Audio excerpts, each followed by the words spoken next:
Hey everyone, it's Blake. Welcome in to episode number 10 of our WCW 1998 Save and TEW 2020. This is Thunder for January week 4, and yes, this is our go-home edition of Thunder for Sold Out, our pay-per-view that will take place January on Sunday, week 4.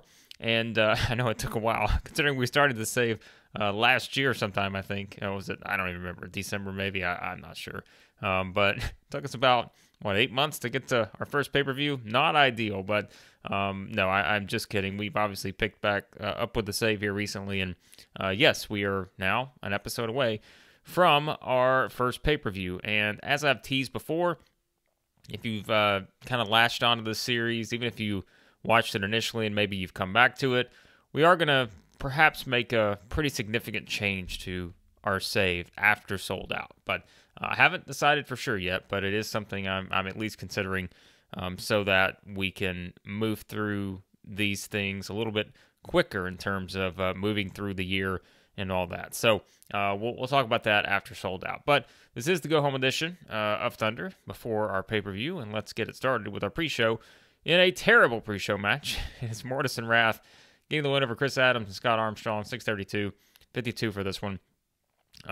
Mortis pretty good in-ring performance here, not surprising at all, considering what Canyon accomplished in his career. So, yeah, pretty good in-ring skills. So, we're going to keep using these two. I've got a plan for them, but yeah, that will come after Sold Out. So, I like this. I know they were kind of, I don't know, probably in WCW, like they were more. I don't know if they felt like 1998, if that makes sense. Like it was just. But I think that they are two that have good enough skills that we can use them a little bit for some different ideas. So they get a win on the pre-show here, and I think they've had several pre-show wins at this point. But we'll try to get them a little more to do storyline-wise after Sold Out. So 52 for this one. All right, let's get into the main show, and we start with what else other than an unhappy NWO because the NWO are here, and they are now confronting JJ Dillon, our person in charge here of WCW. And Hogan wants JJ Dillon to suspend Sting for using the bat last week on his friends Scott Hall and Kevin Nash. Hall and Nash aren't happy about it. And the NWO tell JJ Dillon, we're the ones who run things around here. We're the real power of WCW. And Hogan says, this is it. If you want us to show up for your pay-per-view on Sunday at Sold Out, you're going to suspend Sting. And Hogan says he wants an automatic bye to advance to the World Heavyweight Championship match at Super Brawl, and he wants to be declared the champion at Sold Out. So Hogan just, all coming up with all sorts of stuff here.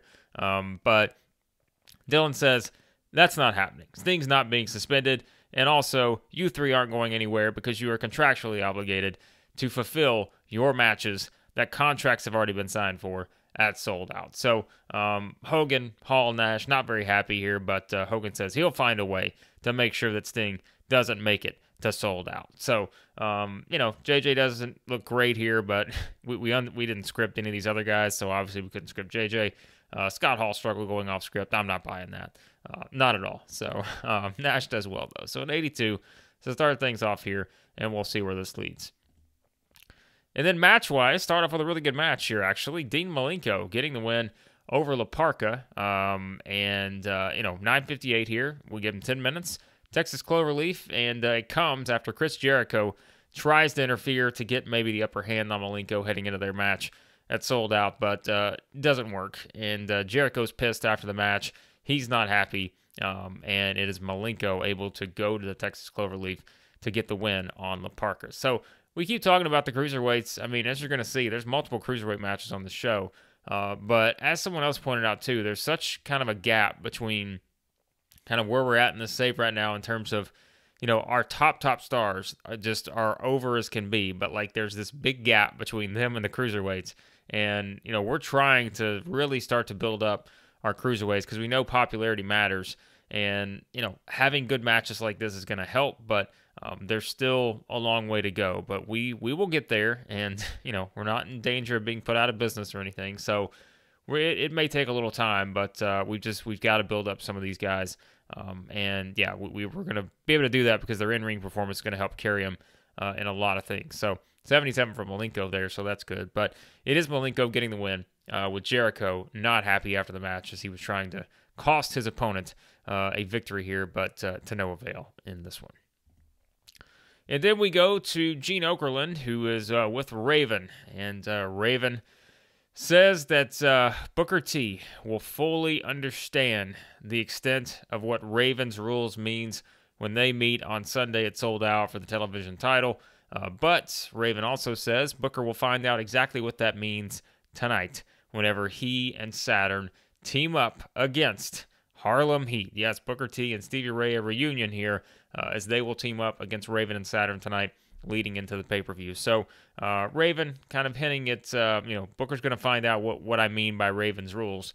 So we'll see what he means by that. So 63 here for this one, and it will lead us into the match as, not great here, 59. But it is Harlem Heat, though. Booker T and Stevie Ray getting the win over Raven and Saturn, 8-26. But the reason why is by DQ, because Raven intentionally gets himself disqualified while fighting Booker T, and I'm glad it kind of turned out this way. I don't think we could pick who got intentionally disqualified, but this was what we were going for, was for Raven in a normal match here, not a Raven's Rules match, for Raven kind of to go out and get the weapons from the flock, of course, sitting around ringside, as we know, the garbage can, the stop signs.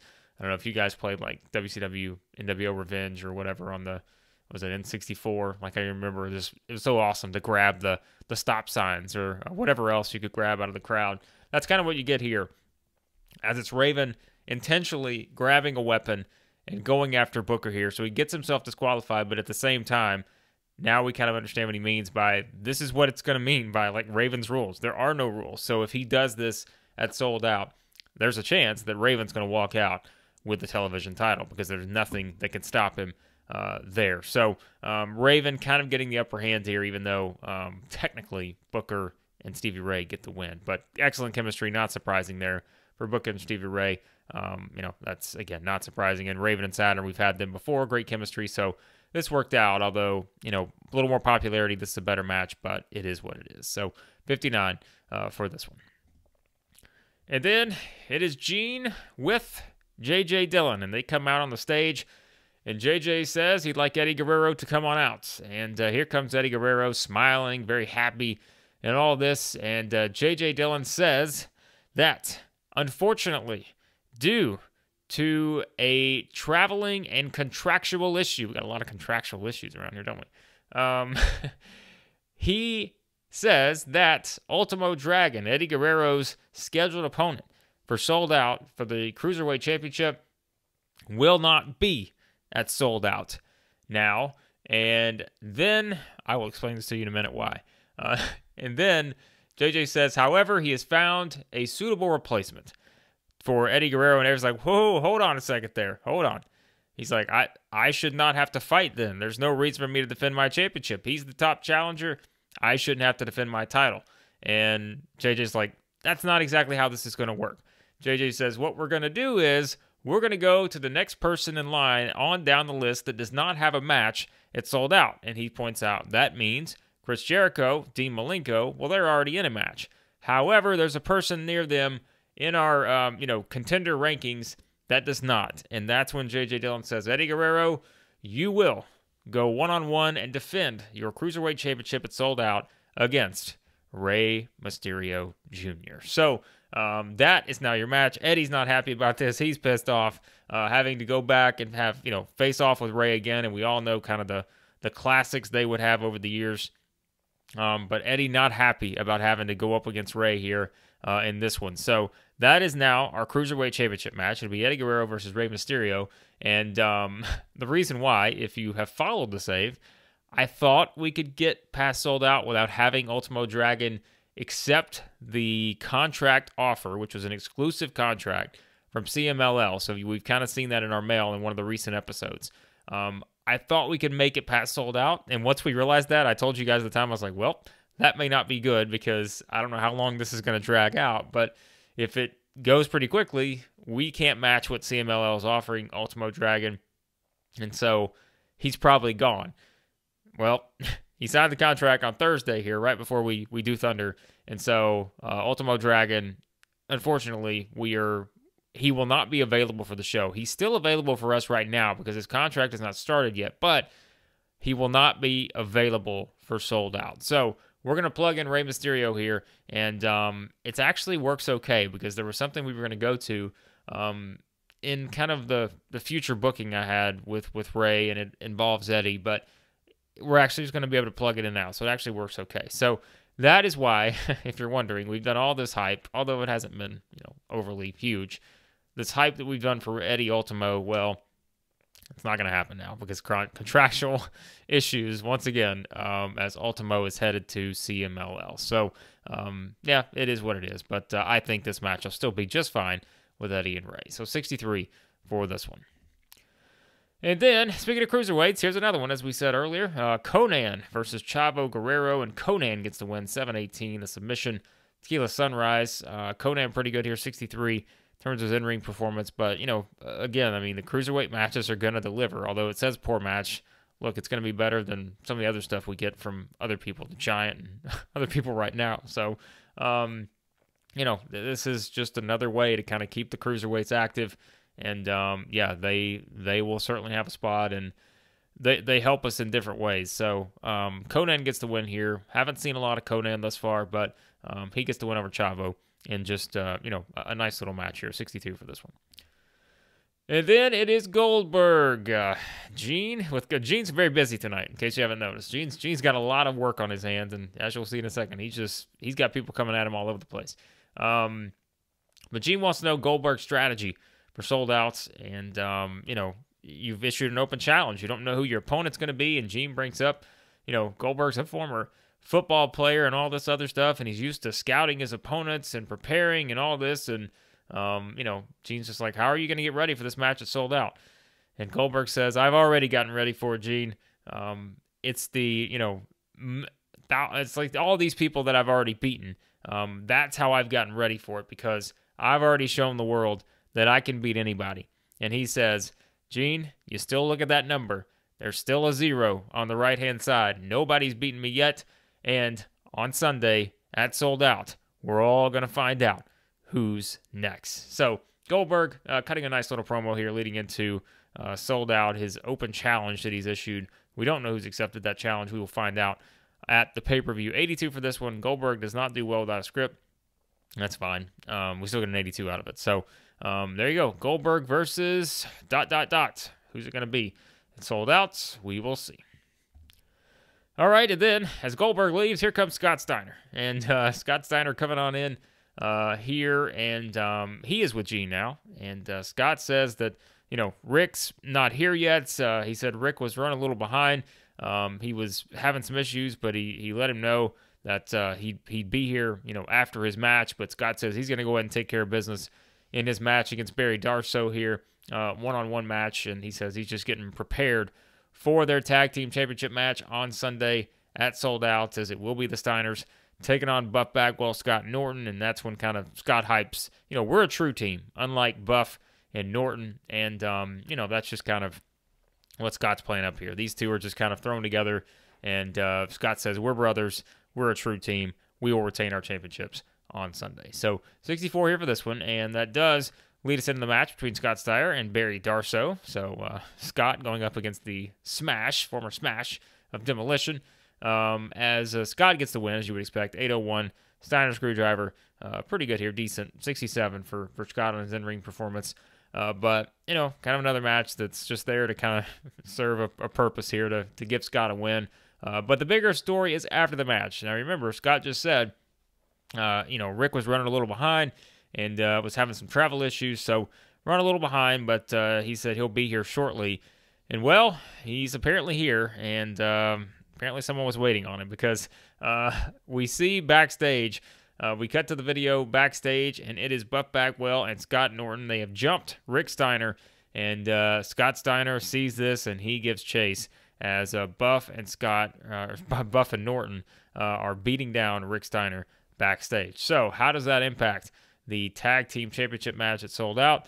We'll find out, but Scott does pretty well here, 58 overall. I mean, look, Buff and Scott are not that over. Rick's Rick's he's pretty over. Scott's over. So, yeah, that's just kind of your setup now leading into it. Rick Steiner perhaps not at 100% leading into that pay-per-view match for the WCW Tag Team titles.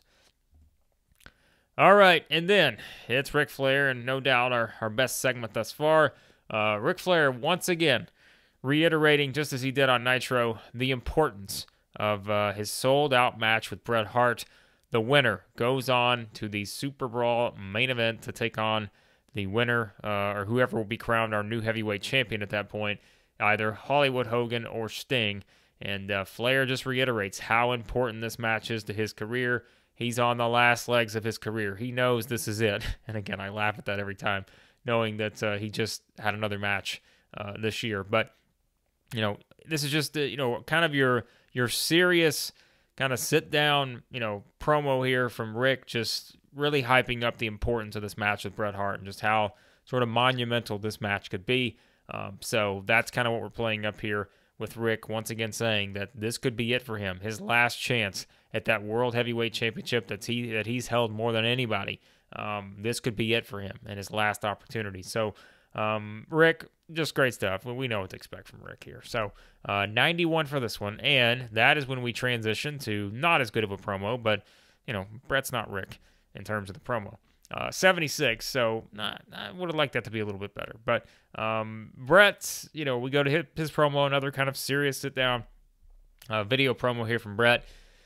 And Bret points out that the reason he came to WCW, and everyone knows why, is, for starters, he was screwed out of being the world champion, at his previous employer, and everyone knows all about it.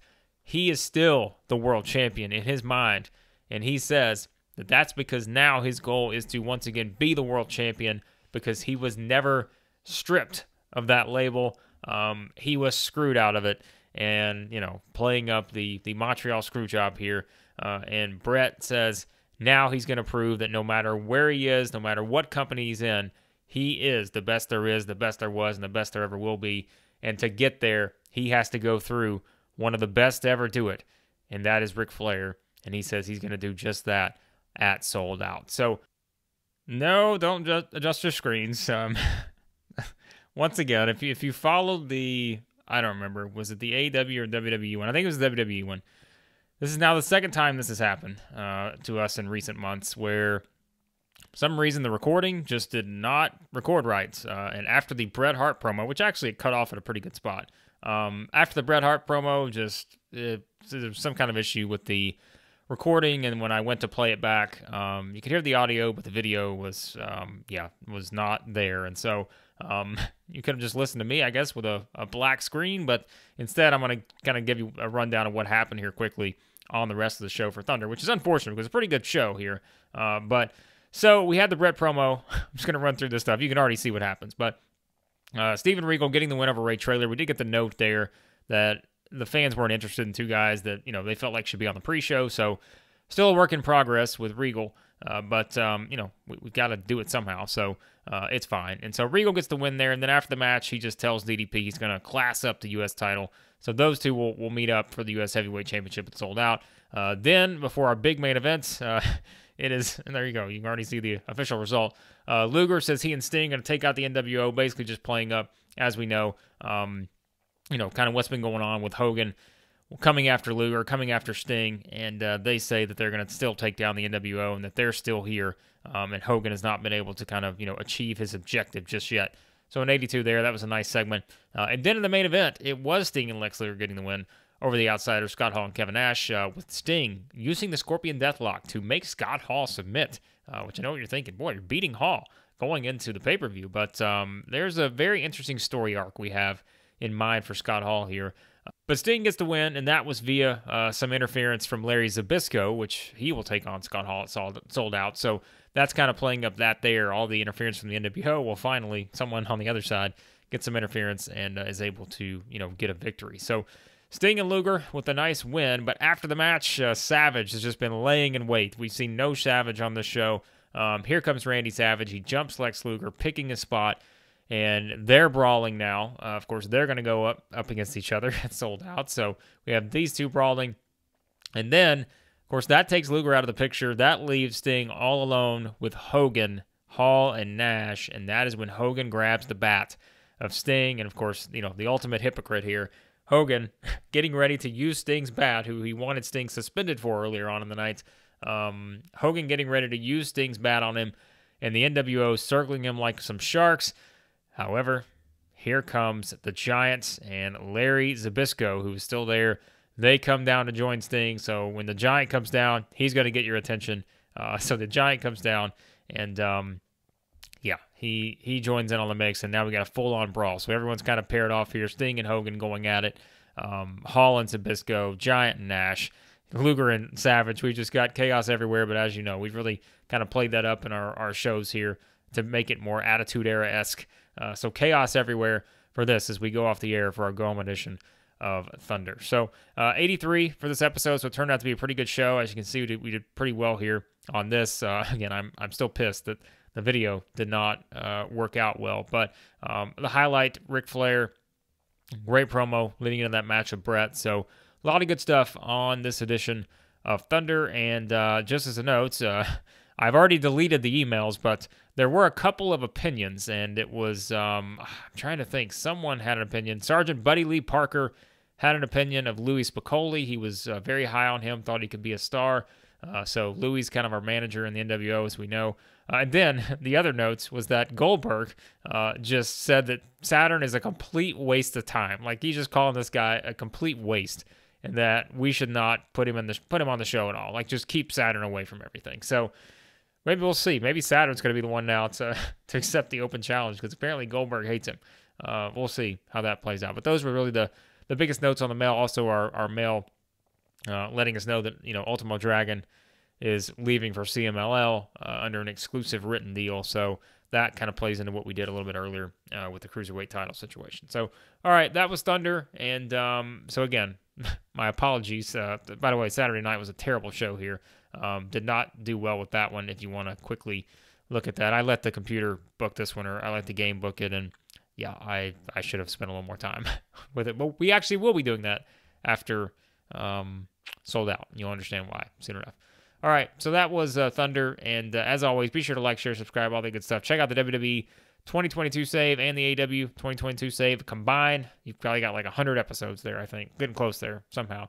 WWE one's got 80 plus. I think we're, I don't know, maybe not 15 yet to AEW, but 10 plus in the AEW save. So check those out if you want to binge a nice series. Either of those, a lot of fun, I think. Pretty entertaining. So check those out. And again, my apologies for not giving you the full Thunder episode in normal fashion, but luckily in doing 100 plus episodes of all these saves combined, only had this happen 2 times, I think, where we've had the video mess up. So not bad, I suppose, with that. So, but again, be sure to like, share, subscribe, all that good stuff. And on the next episode of our WCW 1998 save, it will be our preview for Sold Out.